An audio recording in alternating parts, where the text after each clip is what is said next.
답답했던 속, 오늘도 시원하게 풀어드릴게요. 시작합니다. 저희 시어머니께서 돌아가신 지 1년이 지나고 처음으로 온 가족이 모인 자리였습니다. 추석을 앞두고 시댁에 모여서 차례 음식을 미리 준비하기로 한 거였어요. 시어머니가 살아계실 때는 모든 음식을 혼자서 준비하셨는데 이제는 며느리들과 딸들이 나눠서 해야 하는 상황이었거든요. 시어머니는 음식 솜씨로 동네에서도 유명하셨습니다. 특히 김치는 정말 일품이어서 이웃들이 어떻게 담그시는지 좀 알려달라고 할 정도였어요. 저도 결혼 초에 시어머니께 김치 담그는 법을 배우려고 했지만 같이 하면서 배워라 라고만 하셔서 제대로 배우지 못했어요. 손맛이라는 게 있어서 정확한 계량을 알려주시지 않으셨거든요. 그날도 김치 이야기가 나왔습니다. 시누이가 우리 어머니 김치가 그립네 라고 하면서 시작됐어요. 다들 정말 맛있었지, 그 맛을 어떻게 내셨는지 모르겠어 하며 추억을 이야기하고 있었는데 큰 시누이가 갑자기 그런데 나는 어머니한테 김치 레시피 다 배웠어 라고 하더라고요. 저희 모두 놀랐습니다. 시어머니가 레시피를 정확히 알려주신 적이 없다고 생각했거든요. 큰 시누이는 어머니가 돌아가시기 전에 나한테만 자세히 알려주셨어. 배추 절이는 시간부터 양념 배합까지 다 적어뒀지 라고 했어요. 작은 시누이가 언니 정말? 그럼 우리도 좀 알려줘 라고 했어요. 그런데 큰 시누이의 반응이 예상과 달랐어요. 이건 어머니가 나한테만 전수해주신 거야. 함부로 알려줄 순 없지 라고 하더라고요. 처음엔 농담인 줄 알았어요. 가족끼리 뭘 그러나 싶었거든요. 그런데 점점 진지한 분위기가 되어가는 것 같았어요. 시아버지가 뭔 소리야 가족끼리 그런 걸 숨겨? 라고 하시니까 큰 시누이가 아버지 이건 단순한 요리법이 아니에요. 어머니의 유산이에요. 돌아가시기 전에 너만 믿고 이걸 맡긴다고 하셨다고요?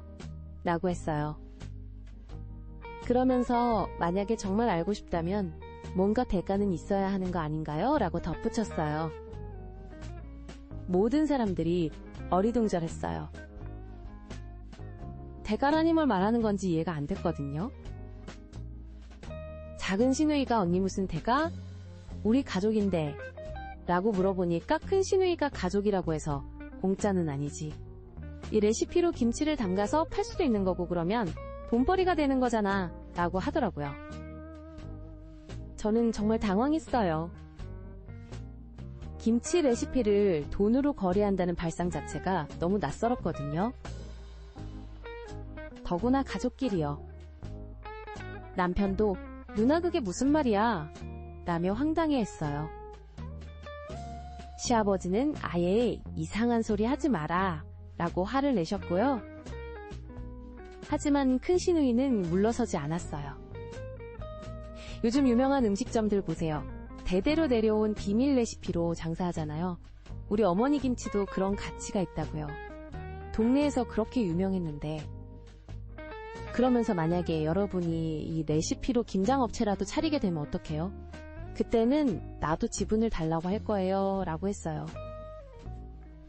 작은 시누이가 언니 우리가 언제 김치로 장사할 거라고 했어? 그냥 집에서 담가 먹으려는 건데 라고 했더니 큰 시누이는 그래도 마찬가지야. 이건 어머니가 나한테 맡기신 거라고 라고 고집했어요. 그러면서 진짜 알고 싶으면 한 명당 100만원씩 이라고 하더라고요. 100만원이라는 말을 듣고 모두들 기가 막혔어요. 김치 레시피에 100만원이라니요. 시아버지가 완전히 미쳤나? 라고 하시면서 자리에서 일어나셨어요.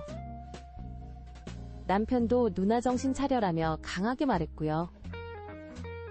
저는 그냥 할 말이 없어서 가만히 있었어요. 큰 시누이는 여러분이 이해 못하는 것 같은데 이건 지적재산권이에요. 어머니의 노하우가 담긴 소중한 유산이라고요. 라며 계속 자신의 주장을 펼쳤어요.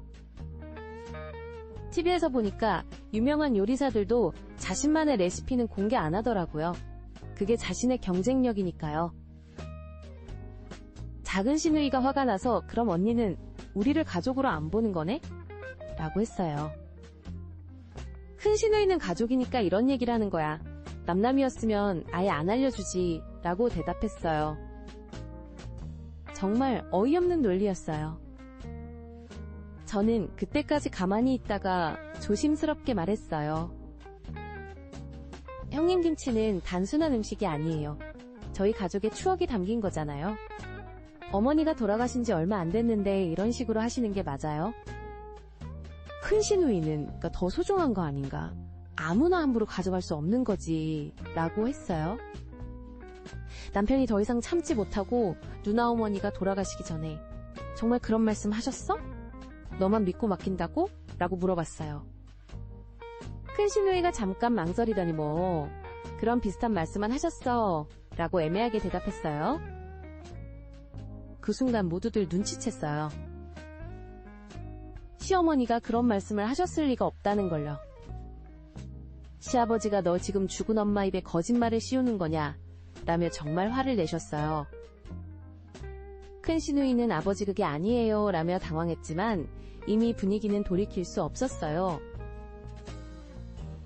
작은 시누이도 언니 어머니가 그런 분이셨어? 가족끼리 숨기라고 하실 분이야? 라며 실망스러워했어요.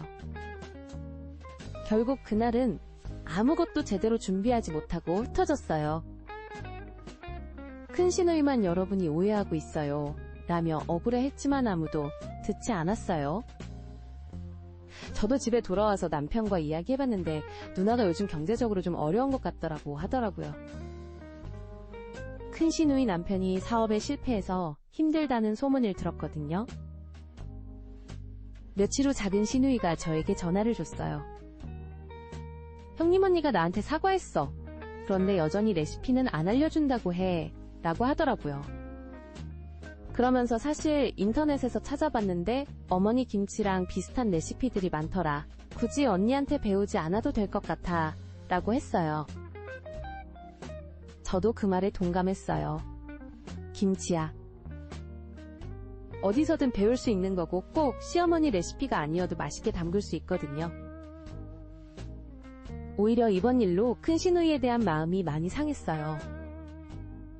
가족을 돈으로만 생각하는 것 같아서요. 한 달 후 큰 시누이가 저에게 연락을 왔어요. 올해 김장은 어떻게 할 거야? 라고 물어보더라고요. 저는 저희끼리 할 생각이에요 라고 했어요.